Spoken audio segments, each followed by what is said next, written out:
Hey, what's up guys? Joker here. Hope you're all doing well. Today we've got a couple of news stories in the world of PC gaming. We're going to be talking about Diablo 2, confirmed to not have true ultrawide support in the upcoming remake Diablo 2 Resurrected. Also, Call of Duty Vanguard's open beta system requirements, so we'll talk about if you can run this game on PC. And also, I'm going to be addressing Ed TechSource, who decided to troll my comment section at 3 o'clock in the morning because he apparently has nothing better to do. And we'll talk about why he is the absolute last person who should be throwing shade at anyone. So let's dive right into it, shall we?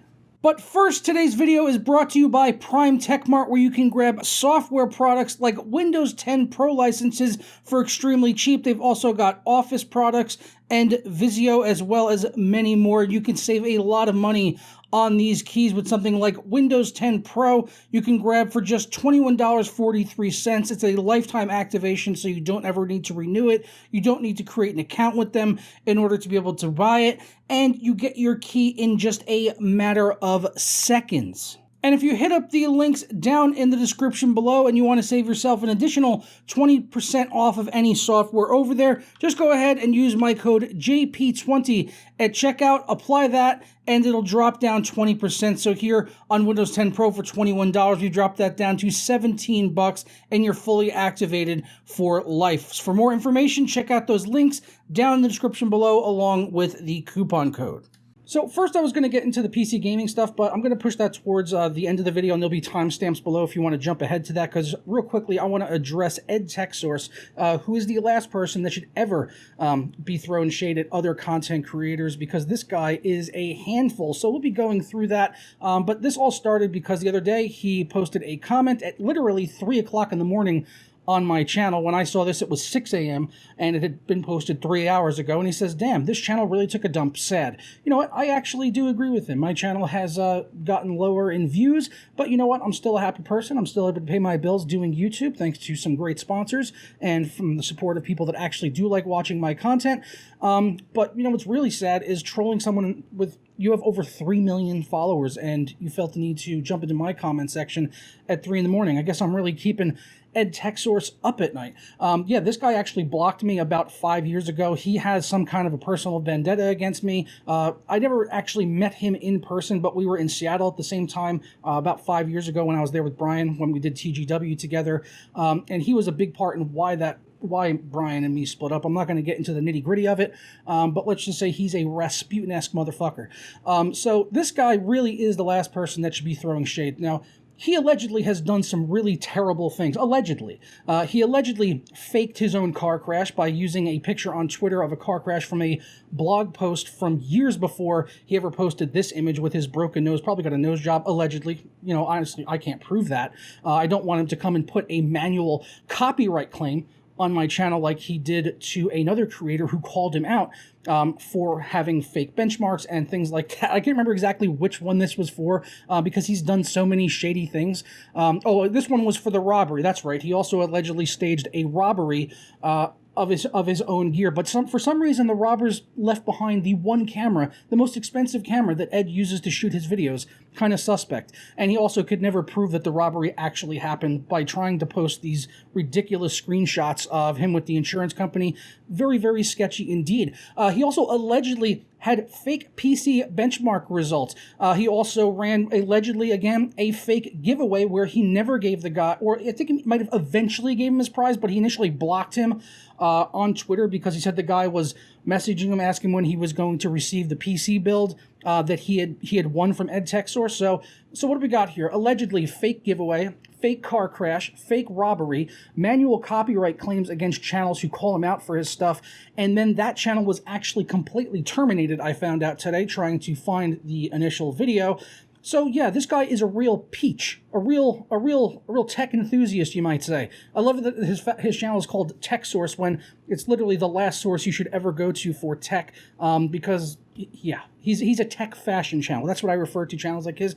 Don't get me wrong, he makes stuff look pretty, but he doesn't know a goddamn thing about tech, and he shouldn't be in my comment section at 3 o'clock in the morning. If you want to talk to me, Edward, come see me, bro. I'm in Jersey. I'd be happy to come to you.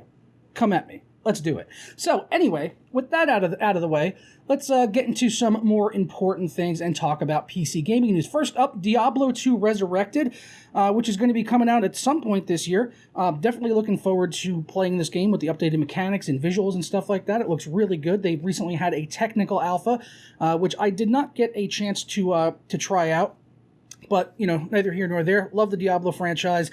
But if you are an ultra-wide user running a 21x9 and presumably, what's the other one, 32x9, the super ultra-wide, yeah, you're not going to be getting full 21x9 support at launch due to it actually breaking some of the game mechanics. Now, hopefully there'll be people modding this, and maybe at a later point they can figure out a way to get this to work to the point where it's not breaking game mechanics, but it actually sounds like this is like an actual, like they're not cutting it out because they're being lazy and not trying to put 21x9 into the game. In the technical alpha, it had 21x9 support, but they discovered some issues with it, and hopefully they can get those fixed at some point, or maybe modders can get it fixed as well. But they released a full statement on this, so let's go ahead and read it. You can guys get an idea of what's going on here. In the technical alpha, players with ultra-wide hardware saw their full 21x9 screens utilized during the test. However, during the test, we identified limitations affecting those players and others. For example, the AI failed to sense the player and trigger attacks. Furthermore, players with 21x9 monitors were able to pull many more monsters into battle at a range limit beyond the original game's intention. In a scenario where players, for example, playing a ranged class were attacking monsters, player with 21x9 monitors could hit enemies with the extra screen space, but the monsters would not pull or react, but could still be defeated. Ultimately, the AI doesn't register getting hit from that additional distance on a 21x9 monitor provides. That's not intended, especially if you're sharing a game with a 16x9 user. To protect the integrity of everyone's experience and promote an equal playing field for all, those with ultra-wide monitors will be able to have their game screen purview extended to 19x9, the maximum length of the in-game limitation zones, with a vignette on the sides of the game screen. So there you go. True ultra-wide support for the game will not be a thing, but 19x9 is at least better than 16x9. But if you're an ultra-wide user, please sound off in the comments below. Let me know what you think about this. Obviously, as I said, this isn't just, you know, they're not treating ultra-wide like an afterthought, like they wanted to put it into the game, but the game is not behaving correctly with 21x9 displays.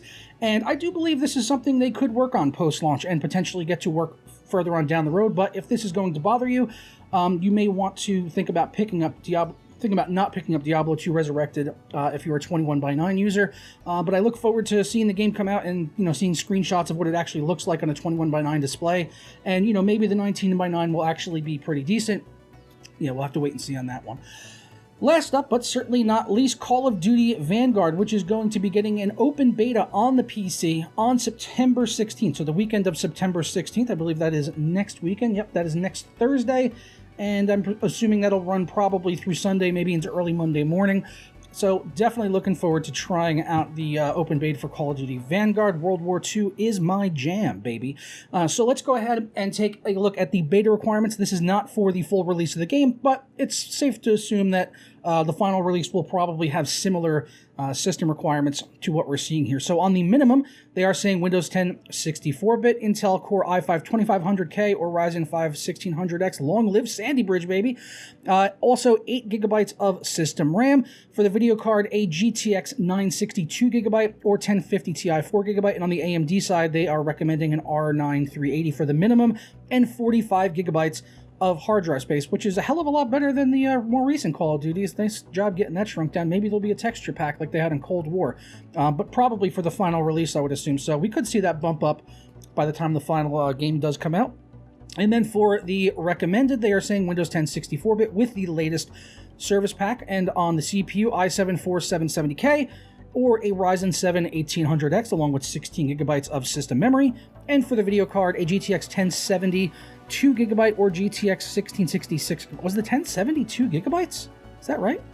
Or the AMD Radeon RX Vega 56. These games love to chew up VRAM. I would think you should probably have more than 2 gigabytes. That's not right.